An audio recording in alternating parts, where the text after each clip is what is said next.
No, no! No! Are you listening? Sean from Middle Grounded. I just wanted to say thank you again for watching. I'm just having a little bit of fun with those Cornville dating service videos. Sometimes I just want to break up the monotony of talking about what a loser this guy is. Today, I'm going to be talking about what the level of violence would be like for the owner and proprietor of the trailer failure. Lorne Armstrong, we know he's a rage monster. We know how he gets when he drinks, but then again, with the robot Jamie Amy calls, he rages out even without the alcohol. Jesus, as he would say. He really is dangerous. I don't think any man would be scared of Lorne. Any man with any kind of fight experience. I'm not sure how much fight experience Lorne has. But like I said in the bully video, I think his fight experience consists of getting beaten up. Or beating up his brother Roy. That's just my opinion. Lorne in person. He wants everybody in person.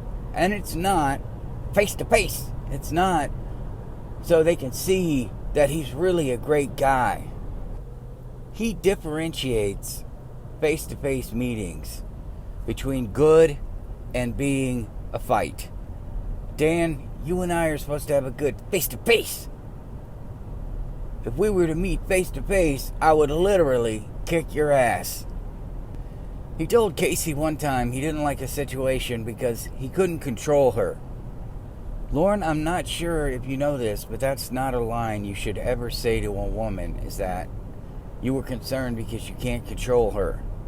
Because of her actions. I told you, these women put themselves in a prison of their own making.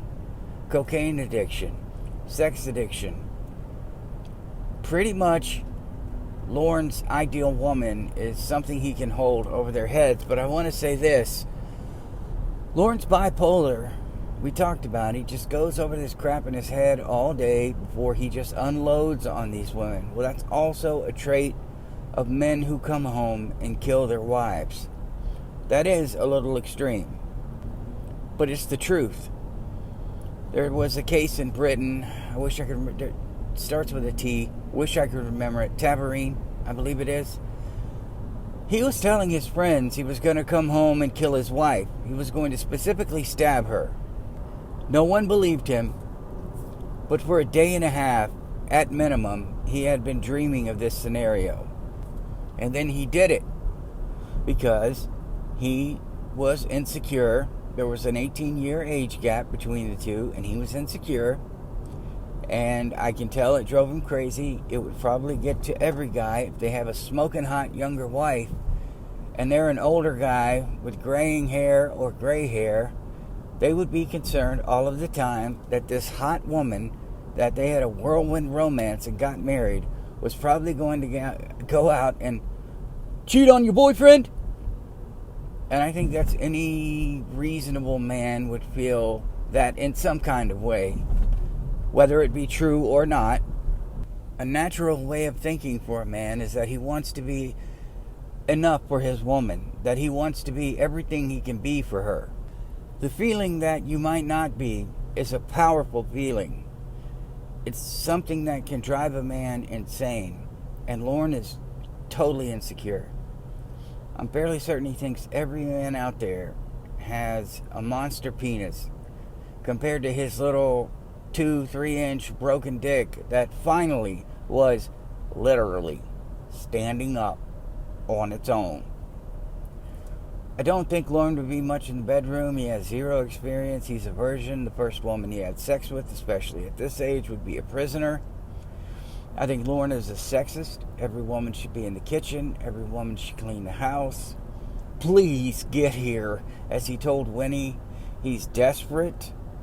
And the thought every day of his woman, as he says, finding another man and cheating on him, which is what he seems to think they all do anyway, would drive him crazy. And what if she did? What if she did? Because Winnie was promiscuous, Casey was promiscuous, even Rhoda was promiscuous. Jamie Amy was a porn star, which he naturally assumes she's banging everybody. Well, she's banging a lot of people, Lorne, because it's her job. Everything is sexual to her, and there were age gaps between you and these women. And as I said before, that is a powerful tool and self-manipulation, because you begin to feel that you are inadequate. Eventually, Tabarine went home and brutally murdered his wife because she was going to leave him. 42% of all women that are murdered, at least in the study I was reading at the time, are murdered at the point that they decide to leave their husband. That is an ego blow. Lorne is a narcissist, and his dependency on his wife or girlfriend / fiance would be too much for him to let go, especially if their finances were intermingled and he was depending on her finances to take care of him. And I think in a lot of cases with Lorne that would be true, because if he didn't have to keep a job, he wouldn't. He would sit at home and drink, and everything he felt would be magnified. So I'm telling you out straight. I'm telling you, I think he would be violent, but only with a few of them. I don't think he could be violent with Debbie, and like I said, the first time he tried to scream and yell and get abusive with Ramona, as long as her family was involved, she might be okay. But there was another case of a guy who wasn't found guilty for some reason, whose wife had not seen her family in 25, 26 years. When she died, she had trauma to the head, or not to the head, sorry, her neck. Her hair was in a matted mess. There were notes on the wall written by her, which many of us believe was nothing more than a cover-up that this man forced her to do, so that if anything happened, he could just point to the wall and go, "Look, she loves me." But he was acquitted because they tried to use the excuse that she had epilepsy, and this was why. Oh, and the damage to her throat was because of a seizure. Come on, man. This is where our justice system fails sometime, but I'm going to back up. She was a prisoner of her own home. Now, granted, those family members should have showed up, but their father went to his grave desperately trying to see his daughter. I'm not going to judge them, but I can assure you if I didn't see my sister, I would be there asking, what in the hell is going on? What do you think you're doing? Anyway, moving on. I think they would be prisoners, isolated, because he wants to isolate all of them, wants to control them. If he got Winnie there, he would stop her from contacting Dan and Emma unless he was on the phone. If he found out she was contacting Dan and Emma while he wasn't on the phone, specifically Dan, you know what would happen. You know how angry he gets about other men. It would not be a good face-to-face. It would be very bad for her. And again, Lorne dwelling on those memories, those presumed actions of hers that he comes up with in his head would end up in some physical damage to her, I believe. Now, Roy would be over. And Roy's just a drunken little dude, and I'm not sure how much he would get involved. I don't think he would stop Lorne. I don't know what Roy is capable of, but he seems like he's the more rational of the two. But he's also has a propensity for getting catfished. I just think that Lorne alone with a woman would definitely be physical violence. And Lorne alone with a woman would be imprisonment. She wouldn't be allowed to go anywhere. He is a sexist. He assumes all women should be doing what women did in the 50s. He He's definitely not progressive. He hasn't been on the internet. He doesn't keep up with the times. He doesn't understand what's going on. And in Lorne's world, he only knows what's in Cornville.